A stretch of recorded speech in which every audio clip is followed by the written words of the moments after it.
Breaking చూస్తున్నాం. పరకామణి కేసులో CID దర్యాప్తు వేగవంతమైంది. ఆ బ్రేకింగ్ అంతుంది మనకి. ఈ కేసులో ఆరోపణలు ఎదుర్కొన్న రవికుమార్ ను సిఐడి అధికారులు రహస్య ప్రదేశంలో ప్రశ్నిస్తున్నారు. రవికుమార్ తో పాటు అతని భార్య బంధువులను ప్రశ్నిస్తున్నట్టు తెలుస్తోంది. ఇక ఈ విచారణలో కీలక విషయాలు రాబట్టినట్టు ప్రచారం సాగుతోంది. ఈ కేసులో ఇప్పటికే 3 పోలీసులపై చర్యలు తీసుకున్నారు. సిఐడి డీజీ రవిశంకర్ అయ్యన్నార్ నేతృత్వంలో 20 మంది సభ్యులు సిఐడి బృందం విచారణ చేస్తోంది. రైట్, ఇదే అంశానికి సంబంధించి మరింత సమాచారం మా ప్రతినిధి వర్మ తిరుపతి నుంచి ఫోన్ లైన్లో అందిస్తారు. వర్మ, ఏంటి రహస్యంగా ప్రశ్నించినట్టుగా తెలుస్తోంది, ఏంటి ఏమైనా సమాచారం అందిందా ఏంటి?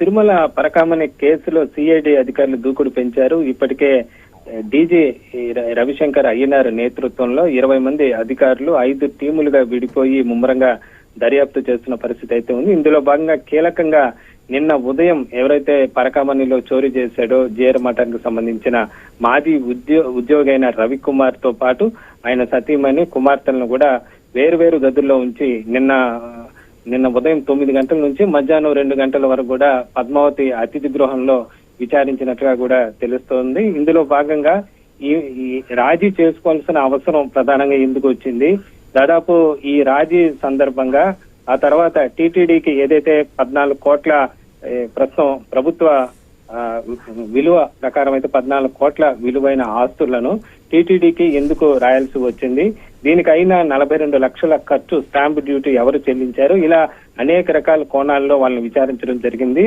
45,000 నెల జీతం వచ్చే రవికుమార్ కు అంటే మార్కెట్ లో చూస్తే ఈ 14 కోట్లు ఈ ప్రభుత్వ రేటు ఉండే భూములు దాదాపు 60 నుంచి 70 కోట్లు విలువ చేస్తాయి. ఇంత భూములు ఇంత ఆస్తులు గాని ఏ విధంగా వచ్చాయి అన్న కోణంలో కూడా విచారణ అయితే సుదీర్ఘంగా జరిగింది.